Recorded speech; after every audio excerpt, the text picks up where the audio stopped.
நான் போட்டுக்கொண்டு எந்த ஒரு ஜாதி கூட்டத்துக்கும் நான் போக மாட்டேன் என்ற தீர்மானம் உங்களால் எடுக்கணும்.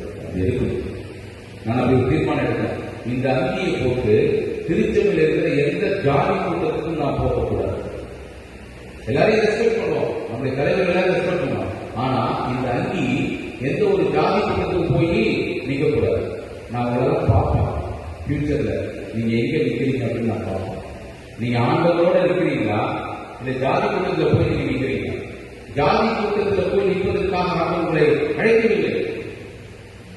ஜாதி கூட்டத்திற்காக உங்களை ஆண்டவர் அழைக்கவில்லை. இந்த அங்கி அதற்காக கொடுக்கப்படவில்லை.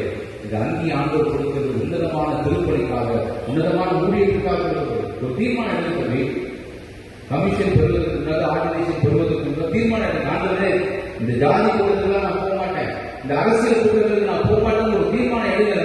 கர்த்தருடைய ஊழியத்தை பிரமாண்டமாக ஆசீர்வதிப்பார். கர்த்தருடைய வழிநடத்தில் வித்தியாசமாக இருக்கும். நீங்க நினைக்கலாம் பேசிக்கிறார், தயவுசெய்து குறித்து யோசிங்க. ஆவியானவர் உங்களுக்குள்ளார பேசுறாரு தம்பி, அருமையான தங்கச்சிமார், தம்பிமார், அண்ணன்மார் எல்லாரும் நீங்க நினைத்து கொள்ள வேண்டிய ஒரு காரியம்.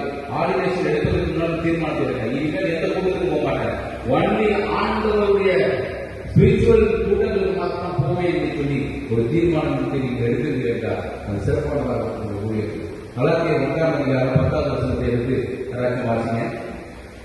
கலாத்தியர் 1:10.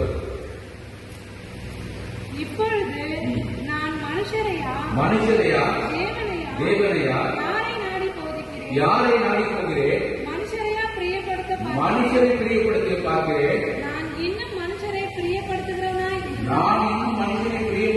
இருந்தால் நான் கிறிஸ்துவின் ஊழியக்காரன் அல்ல.